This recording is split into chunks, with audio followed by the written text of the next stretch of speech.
Effect हो गए या लैंड ओनर्स इफेक्ट हो गए, किसी ने रोशनी के इंतकाल करवा लिए थे, किसी ने बिल्डिंग्स बना दी, किसी ने मार्केट बना दी, किसी ने मॉल बना दिया, किसी ने आगे ज़मीन बेच दी चाह रहा, तो सब लोग आना स्टार्ट हो गए।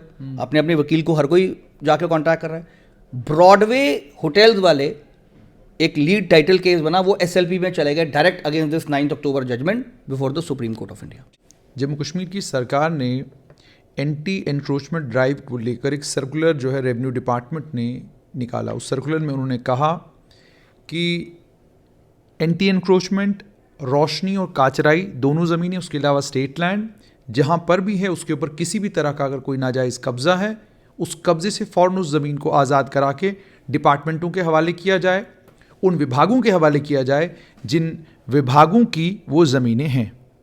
उसके बाद खौफ का माहौल है, सियासी जमातों का, अलग राजनीतिक दलों की इसके ऊपर टिप्पणी भी आ चुकी है और उन लोगों ने स्पष्ट शब्दों में दो बातें कही। एक तो ये कि सरकार जुल्म कर रही है, ज़्यादती कर रही है। सरकार को चाहिए कि ताकतवर और वो लैंड ग्रैबर जिन्होंने हज़ारों कनाल ज़मीन के ऊपर कब्ज़ा किया हुआ है उनके ऊपर कार्रवाई करें, ताकतवर लोगों के ऊपर कार्रवाई करें, गरीब लोगों को नोटिस भेजना और उनको परेशान करना बंद करें।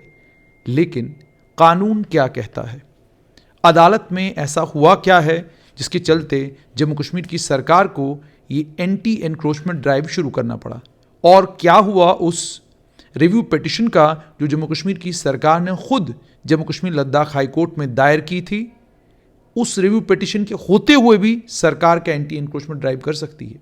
इसी पर बात करने के लिए मेरे साथ वरिष्ठ वकील और सरकार के साथ भी एक लंबे समय तक उनके वकील रहे एडवोकेट असीम साहनी हैं। साहनी साहब, बहुत बहुत शुक्रिया वक्त देने के लिए। पहले तो मुझे ये बताएं कि रिव्यू पिटिशन के होते हुए जम्मू कश्मीर की सरकार क्या कोई एंटी एनक्रोचमेंट ड्राइव रोशनी, काचराई और स्टेट लैंड के ऊपर कर सकती है?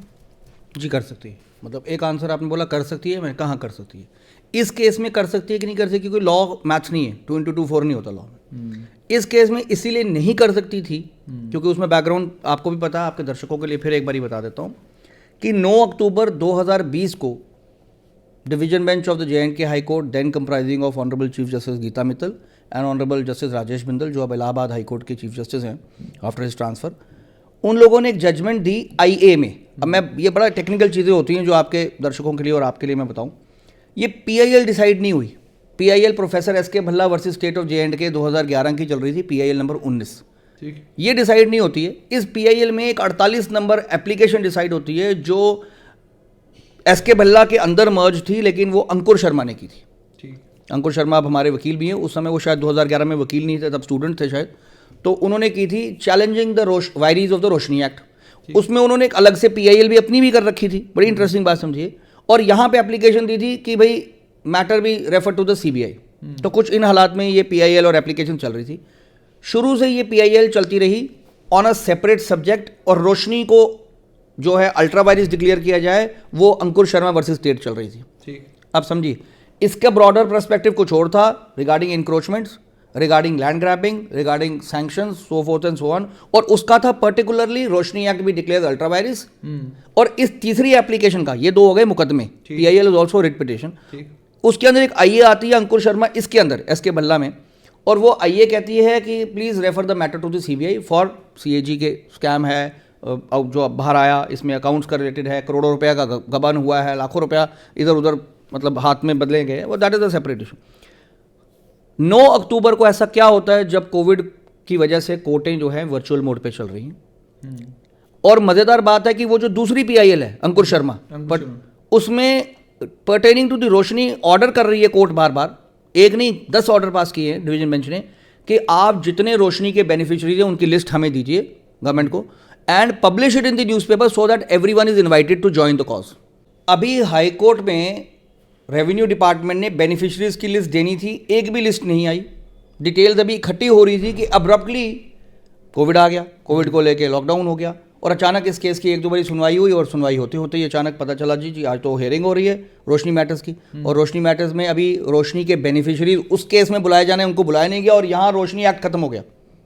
वो केस अभी जिंदा है, अभी इस टाइम भी जिंदा है, अभी भी। इसीलिए तो रिव्यू में ही आर्गुमेंट चल रही है कि साहब जिस केस में आपने रोशनी को मांगा था नल एंड वॉइड डिक्लेयर करो, वो पड़ा है अलमारी में, और ये गलत केस में आप फैसला करके चलते बने। अब इस मैटर में तो हाई कोर्ट भी अब तभी तो रिव्यू है। रिव्यू किसे कहते हैं? अपील और रिव्यू में टेक्निकली फर्क होता है। अपील सेज कि आपका फैसला खिलाफ हो गया, आप ऊपर जाइए, तो अपील जाएगी सुप्रीम कोर्ट में। और रिव्यू ये कहती है कि भाई आपसे कहीं ना कोई गलती हो गई, कोई लॉ पॉइंट छूट गया या कोई एस्पेक्ट आपने नहीं देखा, उसको प्लीज रिकंसिडर कीजिए, या उसको अगर ये चीज़ आपको मैंने बताई होती तो शायद कोर्ट ये फैसला ना करती, कोर्ट कुछ और करती। जैसे कोई जजमेंट रह गई, कोई लॉ रह गया, लेसीज कहते हैं हमें नहीं सुना गया, रोशनी बेनिफिशरीज कहते हैं हमें नहीं सुना गया, तो this aspect needs to be covered. तो इसलिए वो रिव्यू नंबर 37 गवर्नमेंट ने फाइल की, JNK गवर्नमेंट ने, जिसमें उस समय मैं भी एसोसिएटेड था, आप जानते हैं। और एक दो स्टेजेस पे मैंने भी वहाँ मैटर मेंशन किया है। बेसिकली उसको एडवोकेट जनरल साहब कर रहे थे, लेकिन मैंने एक दो बारी मेंशन किया है बेंच में। वो सिर्फ रिव्यू है to a particular law point. इनका लॉ पॉइंट सिर्फ इतना था कि आपने गरीब गुरबा लैंडलेस लोगों को जो इतने मरले इतने कनाल तक था उसको बचा, हमें पॉलिसी बनाने दीजिए। दूसरा इंपॉर्टेंट एस्पेक्ट था कि जिन लोगों ने की ACB इंक्वायरी करके मुकदमे डाल चुकी है, चालान पेश कर चुकी है, उनको प्लीज़ रीडू मत कीजिए, उनको प्लीज री इन्वेस्टिगेट मत कीजिए। तो पर्पज़ ये था, इसीलिए वो रिव्यू डल गई। उस रिव्यू को अभी वो पेंडिंग है, उस रिव्यू को ना डिसमिस किया गया है ना अलाउ किया गया। इसके साथ लगभग रिव्यू अभी अलाउ ही नहीं हुआ है, रिव्यू पेंडिंग है। पेंडिंग है। शुरुआत रिव्यू से किया, रिव्यू पेंडिंग है JNK गवर्नमेंट का। 69 रिव्यू पिटीशन उसके साथ पेंडिंग है, जो आम लोगों के हैं, रोशनी बेनिफिशरीज के हैं, जिन लोगों ने रोशनी में अप्लाई किया उसका है, जो इस जजमेंट से खुश नहीं है उसका है, जो कहता है मुझे सुना नहीं गया उसका है, क्योंकि राइट टू हियरिंग तो फंडामेंटल राइट है सबका था। लेकिन इस दौरान बिफोर गोइंग, देखिए जब बम फटा, it was like a catastrophe जो आई 9 अक्टूबर वाली, कितने लाखों लोग इससे इफेक्ट होते हैं, छोटा दुकानदार से लेके बड़े जो कहते हो आप बड़े बड़े लैंड ग्रैबर सब इफेक्ट हो गए, या लैंड ओनर्स इफेक्ट हो गए। किसी ने रोशनी के इंतकाल करवा लिए थे, किसी ने बिल्डिंग्स बना दी, किसी ने मार्केट बना दी, किसी ने मॉल बना दिया, किसी ने आगे ज़मीन बेच दी चाह रहा, तो सब लोग आना स्टार्ट हो गए। अपने अपने वकील को हर कोई जाके कॉन्टैक्ट कर रहा है। ब्रॉडवे होटल्स वाले एक लीड टाइटल केस बना, वो SLP में चले गए direct against this 9 October judgment before the supreme Court of India. ठीक, दिसंबर 2020 में, अक्टूबर में जजमेंट आती है, उस प्रोसेस वगैरह लेते हैं, कॉपी वॉपी निकालते हैं, they rush to the supreme court. उनके साथ और भी लोग गए, लेकिन the title is Broadway hotels versus state of Jammu and Kashmir and others. Basically it becomes Broadway versus SK Bhalla, क्योंकि SK भल्ला बेसिक पिटिशनर थे। अब सुप्रीम कोर्ट में जब सुनवाई होती है तो JNK के गवर्नमेंट की तरफ से तुषार मेहता साहब, जो उस वक्त आज भी सॉलिसिटर जनरल है, उस वक्त शायद एडिशनल सॉलिसिटर जनरल थे या सॉलिसिटर जनरल थे, वो पेश होते हैं। मेरी इतला के मुताबिक, क्योंकि मैं भी गवर्नमेंट टीम में था तब, पर मेरे को जो इन्फॉर्मेशन है वो उसमें शायद हमारे commissioner secretary government Shaleen Kabra साहब थे, वो खुद भी कोर्ट में थे या तुषार मेहता साहब के चैम्बर्स में थे, वो लोग भी वहीं पे थे। तो ये उनकी नज़र में हुआ।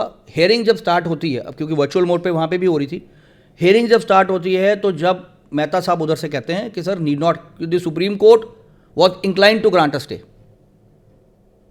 Supreme Court was about to pass a stay saying कि व्हाट जजमेंट इज दिस। जैसे जैसे हम लोग अब आर्ग्यू करेंगे तो हम लोग लॉ पॉइंट, कानून, सर्कुलर, हर एक को हम धज्जियां उड़ाते हैं। जो मैं आपको बता रहा हूं, जो मेरे और भाई वकील जो हैं आपको बताएंगे कि ये यहाँ लीगली बैड है, यहाँ लीगली बैड है, तो इसी तरीके से हम कोर्ट को बताते हैं कि सर हमारी सुनवाई नहीं हुई, एक आदमी को सुना नहीं गया, उसके खिलाफ आपने ऑर्डर पास किया, प्रिंसिपल ऑडियो अल्टरमॉटम कहाँ गया?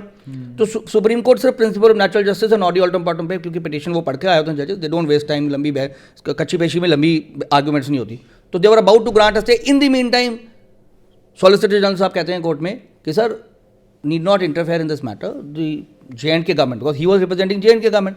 JNK government is itself filing a review against this order, because review, the word review is always used with the proposition against. Against का मतलब होता है you are not in favor of the judgment, you are against the judgment, therefore a review. Otherwise if there is no against, then you have accepted the judgment. यहाँ government ने क्या किया? Government has filed a review against part of the judgment, not absolute judgment. बड़ा interesting बात ये, absolute judgment के खिलाफ 69 और लोग गए होंगे, और वो भी ज्यादातर पार्ट ऑफ द जजमेंट असेल कर रहे हैं। अगर लेसी हो तो लीज वाला कहता है जी मेरे को क्यों टच किया, ये तो केस कोई और था, ठीक है। जो रोशनी वाला है वो कहता है जी मुझे क्यों टच किया, ये तो केस कुछ और था, ये तो SK भल्ला का कुछ और मसला था, अंकुर शर्मा वाली पिटिशन आपने डिसाइड की। तो directly indirectly the whole judgment is under review. अब मेहता साहब कह देते हैं कि sir this we have already filed a review petition, Supreme Court says that means JNK government is not very happy with this judgment, therefore you are filing a review. तो उसमें कहते हैं sir we are not taking any course of action against them, rest assured, because you given assurance to the court. वादा कर रहे हैं, court is a court of record, आप एक स्टेटमेंट दे रहे हैं एंड देन उसको सुप्रीम कोर्ट बिलीव करती है अपनी, बिकॉज सॉलिसिटर जनरल और अ सीनियर एडवोकेट और any advocate is an officer of the court, और जब आपने कोर्ट में कुछ कह दिया ना, इंस्ट्रक्शन ऑफ द क्लाइंट पे कहते हो और उसको बिलीव करती है सुप्रीम कोर्ट, एंड दैट आजकल तो वो आप कुछ ना भी सुप्रीम कोर्ट कहे तो तब भी इतना कुछ उसके मतलब साइड कमेंट्री भी इतनी ज़्यादा कोर्ट हो रही होती है, अब तो लाइव स्ट्रीमिंग है, हर चीज़ कोर्ट हो रही है। तो वो कोर्ट रिपोर्टर्स ने, जिसमें लाइव लॉ हो गए, हिंदू हो गए, इंडियन एक्सप्रेस हो गए, जो भी लोग अंदर कोर्ट रिपोर्टर्स या एक्रीडेटेड जर्नलिस्ट सुप्रीम कोर्ट ने परमिट किए होते हैं, सब ने रिपोर्ट कर दिया जी कि अब मैं आपको दिखा भी सकता हूँ, I have it on my, ये ऐसी बात नहीं है कि I am saying it on my own, ये मेरे पास है वो डेटा जिसमें आप देख सकते हैं कि how was it reported at that time. Any how वो रिपोर्ट हो गया कोर्ट में, और ये सब न्यूज़ पोर्टल्स में एंड दिस हमारी जो लाइव लॉ है उसमें आ गया जी कि भाई no coercive action against people in under the Roshni Act. और उसमें बड़े छोटे सब या सिर्फ लेसी होल्डर्स, लीज होल्डर्स, बड़े छोटे सब, या सिर्फ वो लोग जो कोर्ट में गए थे? देखिए अब ये मैं बता रहा हूँ, जब स्टेटमेंट दिया गया और स्टेटमेंट रिकॉर्ड नहीं हुआ तो इसलिए हम ये स्टेटमेंट को क्वालिफाई नहीं कर सकते। देखिए दो किस्म की क्वालिफिकेशन इसमें आ रही हैं, एक क्वालिफिकेशन बड़े छोटे की आ गई, एक लीज और रोशनी वाली आ गई, मतलब लीज एग्रीकल्चर, लीज कमर्शियल, 3 किस्म के हो गए। एक ये भी हो सकती है कि जिन लोगों ने रिव्यू फाइल किया हम उनको तंग नहीं करेंगे, लेकिन जिन्होंने रिव्यू नहीं फाइल किया that means they are okay with the judgment. जैसे मैंने अभी आपको जेएंडके गवर्नमेंट के लिए कहा, सवाल कि जो रिलीफ सुप्रीम कोर्ट ने दिया वो रिलीफ उसने सब रोशनी वालों के लिए दिया था या वो मखसूस तौर पर वो लोग जो गए थे कोर्ट में उनके लिए? पहले मजेदार बात है कि सुप्रीम कोर्ट ने कोई रिलीफ दिया ही नहीं। आपने सुप्रीम कोर्ट को अश्योर किया जेएंडके की गवर्नमेंट की हुकूमत ने कि हम कुछ नहीं कर रहे सर। मैं आपको कहता हूं जुनैद साहब क्यों घबराते हो, मैं कुछ कर ही नहीं रहा हूं आपको, उसका एक अलग मतलब है। आगे से सुप्रीम कोर्ट कहती है जुनैद साहब को कुछ मत करना, तो वो एक ऑर्डर बन जाता है। मैंने जो दिया वो अश्योरेंस थी, सरकार ने दी, हाँ सरकार ने जो दी, जिस पर कोर्ट ने उनको लताड़ा नहीं। इसलिए कोर्ट ने कहा कि ठीक है कुछ नहीं कर रही। लेकिन एक और मजेदार बात, कोर्ट ने इस केस को डिसमिस या डिस्पोज नहीं किया, अभी भी ब्रॉडवे होटल्स केस पेंडिंग है सुप्रीम कोर्ट में। सुप्रीम कोर्ट ने डायरेक्शन दी उन्हें, उन्होंने कहा कि this order will not come in the way of high court deciding the review, you go to the high court first, decide the review, hoping और expecting that high court might correct the error, जो हमारे मुताबिक there is some error therefore review, government भी यही कह रही है, और ऑल्सो होपिंग कि ये अपहोल्ड कर देते हैं जजमेंट को, हमारी जजमेंट बिल्कुल करेक्ट है। ये भी कह सकती है हाई कोर्ट कि हमारे जो खंडपीठ ने जजमेंट दी बिल्कुल एब्सोल्युटली करेक्ट है, no review nothing at all, there is no error, because review requires an error on the face of record और anything which is not seen by the court. तो रिव्यू का scope बड़ा कम होता है, appeal का scope ज्यादा होता है, then still you have right to go in appeal. और सुप्रीम कोर्ट ने आपके लिए वो राइट ओपन रखा हुआ है, अभी भी अपील्स आपकी पेंडिंग है, ब्रॉडवे चल रहा है वहां पर। तो ना ऊपर डिसाइड हो रहा है ना नीचे डिसाइड हो रहा है। नीचे इंसिडेंटली कोइंसिडेंटली क्योंकि इतनी सारी रिव्यू पिटीशन जब्बल अप हो गई हैं, फिर श्रीनगर के वकील भी हैं, जम्मू के वकील भी हैं, सुनवाई भी सबको चाहिए, तो इसको कम से कम मैराथन एक्सरसाइज और 3-4 डेज चाहिए। पीछे हुई भी वो एक्सरसाइज, वी वर होपिंग कि अब तो बस एक आखिरी 2-4 मतलब वकील रह गए थे, बाकी सब वकीलों ने बहस कर दी थी, लंबी चौड़ी बहस हुई। लेकिन पंकज मित्तल साहब हमारे चीफ जस्टिस थे, he was transfer to Rajasthan High Court, तो फिर वो नहीं आगे सुनवाई कर सके, उनका और जस्टिस ओसवाल का बेंच था।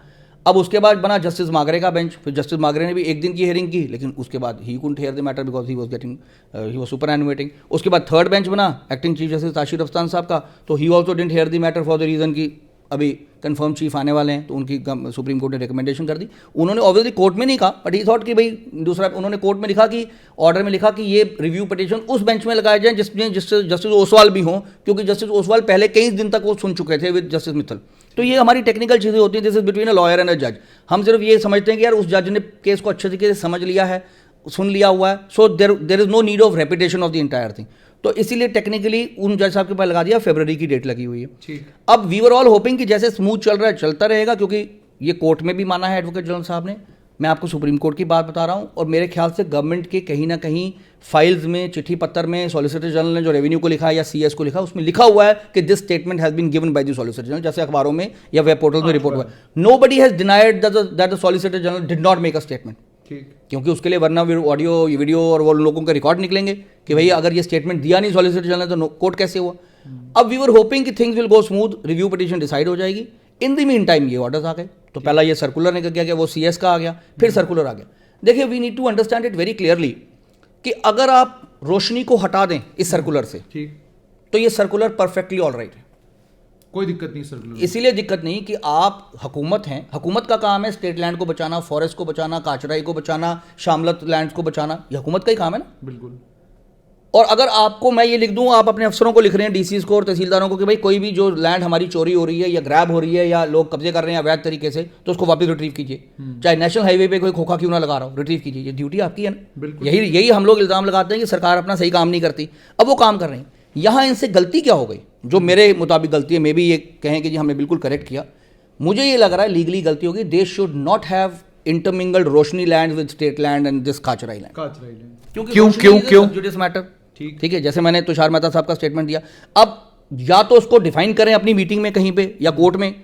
अब अक्सर कोई ना कोई शख्स तो कोर्ट में जाएगा, जिसका घर और जिसकी ज़मीन आप छीनने जा रहे हो, तो आज नहीं जाएगा, कल जाएगा, कल नहीं परसों जाएगा, जाना चाहिए। अपने हक के लिए कहाँ जाएगा, एक कोर्ट या एक दायरा बचा। वहां जाके आप जब इस स्टेटमेंट के ऊपर वो आदमी बहस करेगा, उसका वकील बहस करेगा, तो आपको जवाब देना पड़ेगा जम्मू कश्मीर सरकार को, या ब्रश असाइड कर दोगे, नहीं हम नहीं मानते तुषार मेहता का स्टेटमेंट। और मैं आपको एक प्रोपोजिशन और देता हूं, let just a hypothetical proposition. कोई आदमी अगर सुप्रीम कोर्ट में आपके खिलाफ कंटेम्प्ट फाइल कर देता है, चलिए, और कहता है कि सर आपको उस वक्त कहकर मिसलीड किया गया और आपने उसी वजह से मेरी पिटीशन या हम लोगों की पिटीशन डिसाइड नहीं की या स्टे नहीं किया, कि इनको कहा गया रिव्यू जा रहा है और तब तक कुछ एक्शन नहीं ले रही। ये देखिए एक्शन तो लिया जा रहा है। तो फिर, और अगर सुप्रीम कोर्ट ने कंटेम्प्ट में हमारे चीफ सेक्रेटरी को या तुषार मेहता साहब को बुला दिया, ये क्या हो रहा है, आपके इतने बड़ा स्टेटमेंट देने के बाद भी आप ये कर रहे हैं, इसका मतलब हमें ट्रस्ट नहीं करना चाहिए अपने लॉ ऑफिसर्स को। कंट्री के टॉप मोस्ट लॉ ऑफिसर है, तो वहां पर क्या सिचुएशन होगी उस अफसर की। इसीलिए मैं ये कहता हूं बार बार कि जब मैटर सब जुडिस हो तो आप जरूर एडवोकेट जनरल की, लॉ सेक्रेटरी की या उस वकील की, सॉलिसिटर जनरल की एडवाइस ले लीजिए। अगर आपने ले रखी है तो ठीक है, फिर आप, इसका मतलब आप प्रिपेयर्ड हैं सुप्रीम कोर्ट और हाई कोर्ट में लड़ने के लिए। और अगर आपने नहीं ली तो not only it is a fundamental rights violation of that man जिसका आप मकान लेने जा रहे हो, you have also committed contempt of the court. और contempt of the court statement पर भी बनती है। ये शायद गलतफहमी है हमारे अफसरों को, इसीलिए मैं अपने टाइम भी समझाता रहता था और मेरे साथ कई लोग नाखुश भी थे कि ये बड़ा प्रोएक्टिव है और ये गवर्नमेंट को काम नहीं करने देता। देखिए, कोड़ी दवाई कई बार खिलानी पड़ती है बीमार आदमी को। अब वो ये डॉक्टर आपको रोज़ रोज़ मीठी दवाई खिलाए और आप बीमार भी रहो, तो फिर ये तो नहीं हो सकता ना, अब इलाज कैसे होगा। इनको बार बार हम समझाते हैं कि भाई कंटेम्प्ट ऑफ कोर्ट्स एक्ट सिर्फ ये नहीं लगता उसके ऊपर जो आदमी रिटन ऑर्डर को वायलेट करे, वर्बल ऑर्डर को भी जो आप वायलेट करते हैं और अश्योरेंस को वायलेट करते हैं, that is also contempt. So an undertaking given before the court, an assurance extended to the court, a verbal order issued by the court and a written order issued by the court, if violated, also tantamount to contempt. अब मैं इसमें आपसे एक और चीज़ समझना चाहूँगा कि तहसीलदारों ने, जैसे तहसीलदार सुरनकोट हैं, उन्होंने एक नोटिस निकाला है। उस नोटिस में उन्होंने सरकारी ज़मीन नहीं लिखा, उस नोटिस में बाज़ाब्ता उन्होंने रोशनी का मेंशन किया है। और रोशनी का मेंशन करके वो आगे ये कहते हैं कि भाई जो भी कंस्ट्रक्शन आपने इसके ऊपर करी हुई है उसको आप खुद गिरा दीजिए। अगर आप नहीं गिराएंगे तो हफ्ते के बाद हम लोग आएंगे और ये स्ट्रक्चर भी आपका गिरा देंगे और उस स्ट्रक्चर को गिराने में जो खर्चा हमें होगा वो भी आपसे वसूल लेंगे। तो आपसे ये जानना चाहूँगा कि ये जो ऑर्डर इशू किया गया है, कानूनी तौर पर इस ऑर्डर की इस वक्त कीमत क्या है, और अगर ये तहसीलदार का ऑर्डर कल हाईकोर्ट में दिखाया जाता है, सुप्रीम कोर्ट में दिखाया जाता है, तो इसकी लीगल वैल्यू क्या है? देखिए जुनेद साहब, मैंने ऑर्डर देखा नहीं, तो आपसे जो सुन रहा हूँ उतना ही बोलूँगा। अगर वो order on the basis of this circular है, और दो चीज़ें उसने बोली, इसमें दो सर्कुलर भी हैं, वो भी ज़रा आप क्लियर करें, क्योंकि एक तो, हाँ देखिए, एक तो सर्कुलर नंबर 2 है, जो सर्कुलर नंबर 2 ये निकला है कि आप भाई, इसका सब्जेक्ट है furnishing of information in respect of removal of encroachment on daily basis to the revenue department. अब आप समझिए, removal of encroachment, what does that mean? That a man is an encroacher over a state property, क्योंकि रोशनी कोई अलग land नहीं है। रोशनी land जैसे हम कैटेगराइज कर देते हैं, इस एक्ट में बेनिफिशियरी था वो रोशनी एक्ट का, कोई गुनाह थोड़ा ना किया था उसने बेनिफिशियरी होने का। ऐसे LB6 भी था, ऐसे S432 था, ऐसे फॉर्म 3 अलफ में जो भी लोग रेवेन्यू से रिलेटेड हैं या रेवेन्यू में काम करते हैं, तो ये कोई पहली बारी थोड़ा ना गवर्नमेंट ने कानून लाया था। इससे पहले भी कई बारी जगह सरकार लोगों को दी गई है, कई जगहें दी गई हैं, ये एक जगह नहीं है, वो पहली जगह नहीं है। चंडीगढ़ में आज तक leasehold to freehold हो रहा है, दिल्ली में leasehold to freehold हो रहा है। तो ये गवर्नमेंट टाइम टू टाइम करती हैं, ये कोई ऐसी अजीब चीज़ नहीं हुई थी कि गवर्नमेंट ने कानून लाया। अब गवर्नमेंट ने जो कानून लाया है, इस कानून के बारे में उसकी इम्प्लीमेंटेशन, अब कोर्ट का मसला आप 2 मिनट के लिए छोड़ दीजिए, ऑन ग्राउंड आप नीचे नीचे चलते जा रहे हैं। इम्प्लीमेंटेशन जब ऑन ग्राउंड आ रही है तो ये सर्कुलर कहता है कि DCs की कमेटी बनेगी, एडिशनल DC नोडल ऑफिसर होगा, और DC जो है रोज़मर्रा की रिपोर्ट जो है गवर्नमेंट को फर्निश करेगा। अब DC डिविजनल कमिश्नर मॉनिटर करेगा, डेली प्रोग्रेस उसकी ACR भेजेगा, तो सब लोगों की ड्यूटी लगा दी गई। ठीक, इसके आगे DCs ने चिट्ठी ऑर्डर निकाला, ये हर DC ने ऐसे निकाला इसी सब्जेक्ट पे, रिमूवल ऑफ एनक्रोचमेंट पे। उसने आगे कमेटी बना दी, तहसीलदार, नायब तहसीलदार, पटवारी और SHO। अपनी अपनी लैंड डिफाइन कर दी। जैसे कि ये मैं डिस्ट्रिक्ट रियासी की मेरे पास है, मैं आपको बता दूंगा कि ये पर डे के हिसाब से इन्होंने चार्ट बना दिया। रियासी में 426 कनाल जाएगी, कटरा में 15.5 कनाल जाएगी, रोज़ की खाली करानी है इन्होंने, पर डे का चार्ट है ये। 1019 कनाल पौनी में जाएगी, भुमांग में 282 कनाल जाएगी, थाठराकोट में 1121 कनाल जाएगी। ऐसे करते करते कई जगहों में 1400 कनाल, 1500 कनाल, तो हज़ारों कनाल लैंड ये ऐसे इंक्रोचमेंट रिमूव की जाएगी। ये इनका एक्शन और प्लान इसमें है। मेजॉरिटी इंक्रोचमेंट जो मुझे नजर भी रोशनी वो रोशनी की है। रोशनी इसीलिए तो मैं कह रहा हूं, आपने जब मर्ज कर दिया रोशनी लैंड्स को, देखिए रोशनी क्यों ना हो, मैं आपको बताता हूं। जब गवर्नमेंट ने 2001 में कानून लाया, ये कोई स्कीम नहीं थी, कोई पॉलिसी नहीं थी, कोई अश्योरेंस नहीं थी, ये कानून था, लेजिस्लेचर मेड लॉ। जैसे ये कानून की किताबें मुझे भरी पड़ी है ना, किसी को पार्लियामेंट ने बनाया, किसी को लेजिस्लेचर ने बनाया, तो 2 हाउसेस ने पास किया था, गवर्नर ने अपनी सील लगाई थी, उसके बाद इसके रूल्स बने थे। रूल्स के बाद ऑन ग्राउंड 2001 से लेकर 2020 तक, यानी कि 18 जब तक रिपील होता तब तक इंप्लीमेंटेशन हुई थी। फॉर 17 और 18 long years this law was in existence in Jammu and Kashmir. जैसे एग्रेरियन रिफॉर्म्स एक्ट है, जैसे आपका लैंड रेवेन्यू एक्ट है, तो उस लॉ की किताब को आप उठा के कहेंगे नहीं नहीं this is a paper of sham, इसको हम ऐसे कह सकते हैं। कानून की इज्जत तो कानून करनी है, वही लेजिस्लेचर, वही पार्लियामेंट बाकी कानून बनाती है। अब सवाल यह है कि जब आपने कानून बना दिया तो उस कानून में क्या हुआ, आपने एक ऑफर एक्सटेंड कर दी कि जो लोग जगह सरकार पर काबज हैं, ढोल पीटा, आपने अनाउंसमेंटें की, आप अपनी अपनी जगह पर आ जाइए, खुल के हमारे पास दरखास्तें दीजिए, मालिक बन जाइए, मालिकाना हक ले लीजिए। ये तो इलेक्शन का एजेंडा बन गया था। रोशनी कहिए क्योंकि हम पैसा उसमें से लेंगे और हम अपनी रोशनी लाएंगे, हम बिजली के प्लांट लगाएंगे, ये उसको बताया था। चीफ मिनिस्टर साहब ने हाउस में कहा, रोज़ रोज़ डीसी कहते थे, तहसीलदार आपके घरों में आएंगे। तो हर आदमी ने सोचा यार अगर मेरे घर में कोई 5 मरले 10 मरले है, चलो मैं मालिक क्यों ना बन जाऊँ, दादाजी के टाइम की है। और ये भी मैं ज़्यादा हिस्ट्री में नहीं जाऊँगा, ये जगहें आई कहाँ से। अगर 5 भाइयों के पास अपना अपना हिस्सा है तो स्टेट की लैंड बीच में कैसे आई।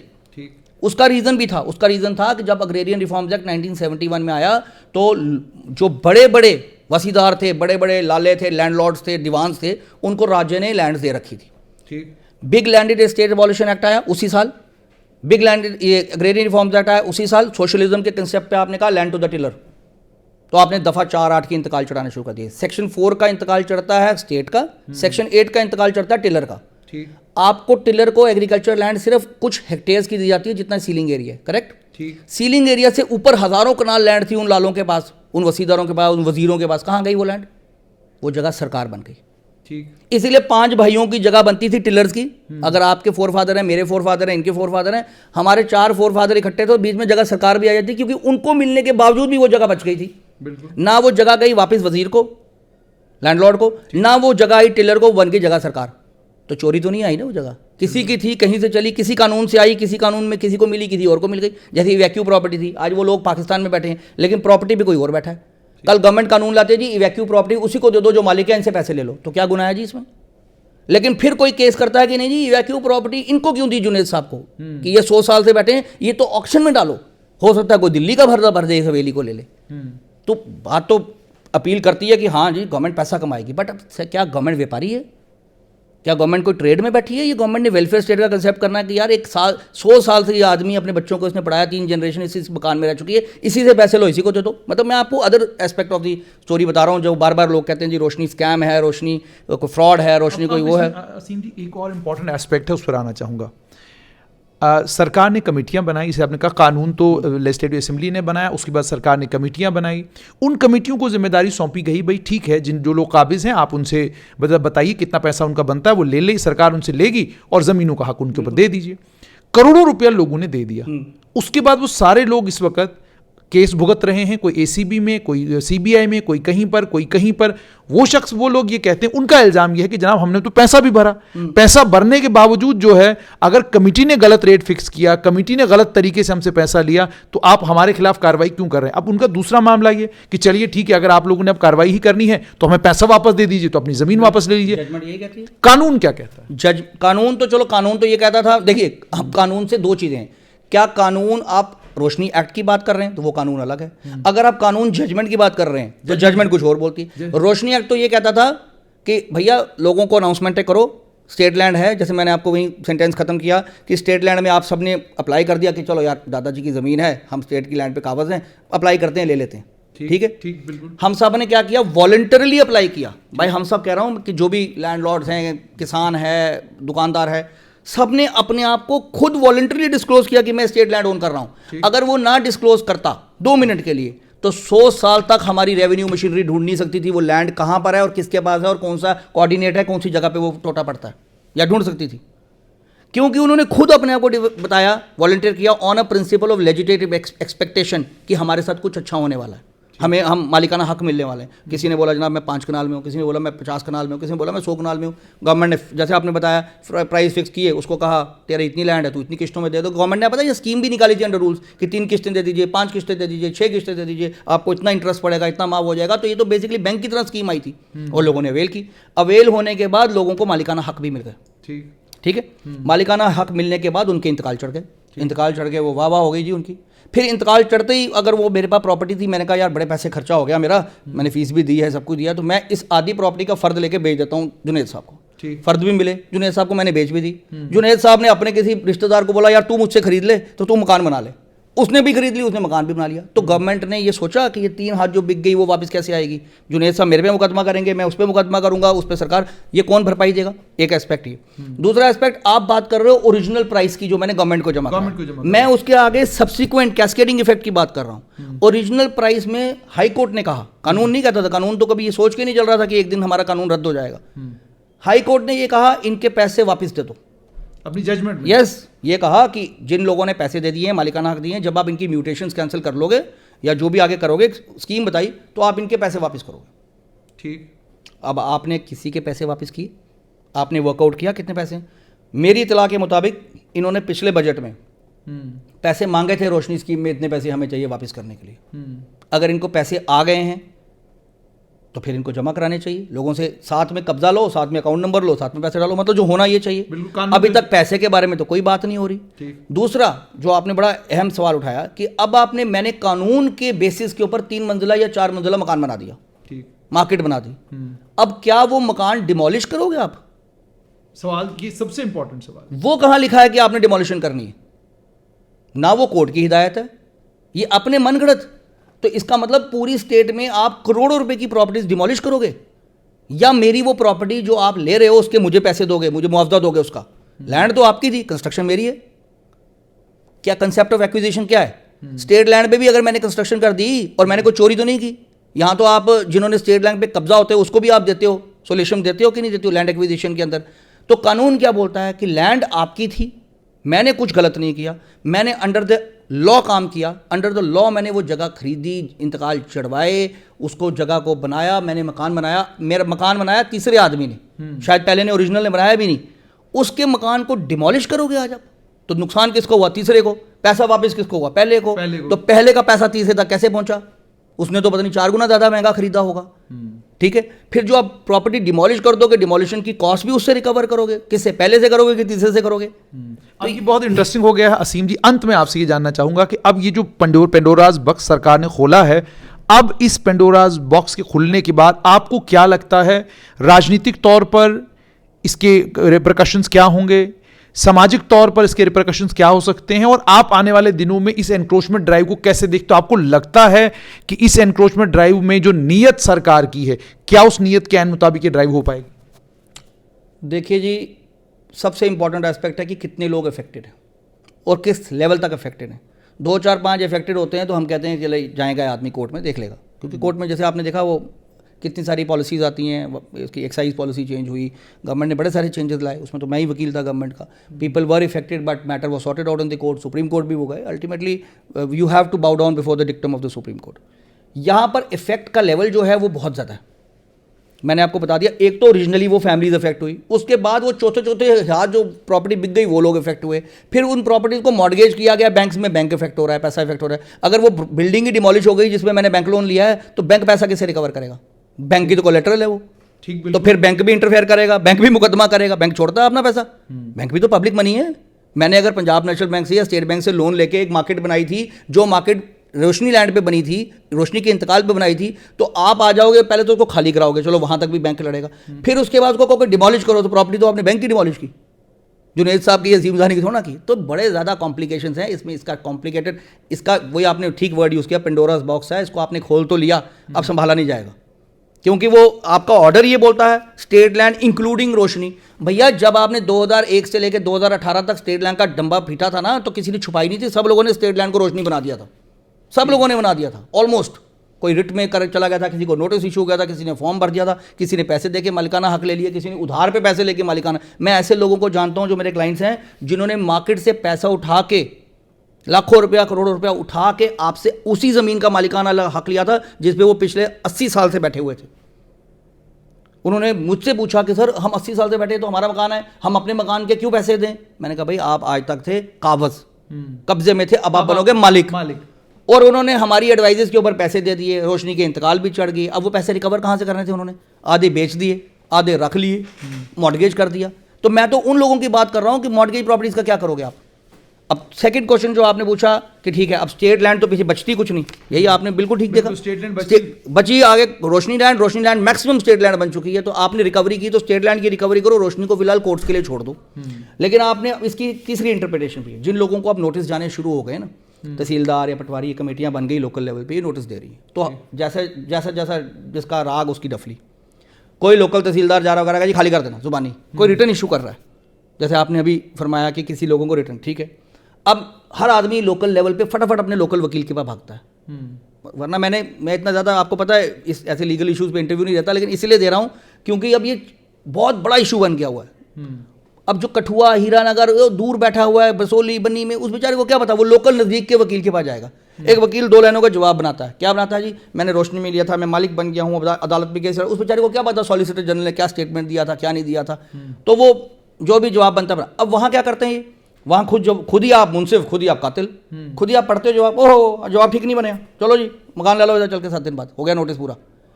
कहाँ से वो इशू आप ला रहे हो भाई कि मकान डिमोलिश करना है? कहाँ से इशू ला रहे हो बिना पैसे लिए कब्जे लेने हैं? कहाँ से वो पावर आप ला रहे हो कि भाई आपने मकान खाली करना है तो बंदे को छोड़ना कहाँ पर है, उसकी फैमिली को कहाँ लेके जाना है, और फिर उसको फोर्सिबली मकान खाना निकालेगा जबकि आपके सॉलिसिटर जनरल ने कोई स्टेटमेंट दिया।